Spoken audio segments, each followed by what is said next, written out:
qofka leaderka ama hoggaanka beentu waa ka xaaraan. Farmaajo waa madaxweynihii ugu beenta badnaa ee abid Soomaaliya soo mara.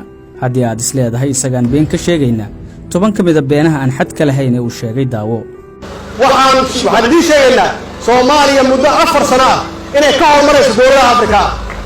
waxaan xaqiijinaynaa muddo 2 sano ah shabaab inaan dalka ka ciribtirno. waxaana saaran oo tahay magaaladan aragtaan oo burbursan 4 sano gudaheeda inaan ka soo saarno magaalada ugu nadiifsan magaalada ugu qurxoon inaan ka soo saarno. 4 sano joogaya mana soo sharaxayo nomination daba qaadan maayo jid la xiraayo ma jiraayo oo la yiraahdo khilaafaad madaxweyne iyo prime minister ah dowladda waxay ballan qaaday khilaafaad inuusan jirin in aqalka sare ay caasimadda Muqdisho ay ku yeelato matalaada ay mudan tahay. World Bankiga bankiga adduunka uu nasiiyay dhaqaale deentii ugu horeysay oo Soomaaliya la siiyo burburka ka bacdi lacagtani deyn ma aha waa deeq weyn. Read my lips.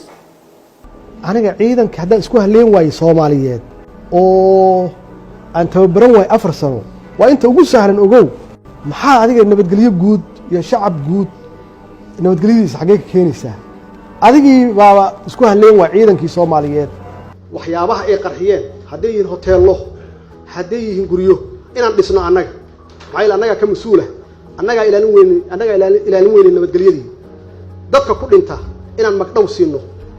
Farmaajo ka hor intuusan madaxweyne noqon ma jirin siyaasi ka jeclaa in wax laga weydiiyo xaaladda dalka. sababta hadda madaxweyne Farmaajo uusan u hor imaan warbaahinta iyo fagaarayaasha su'aalaha lagu weydiiyo madaxda ayaa ah in wax kasta uu sheegay iyo ballan kasta uu qaaday ay been noqdeen. waxa uu ku hadlana uusan aqoon.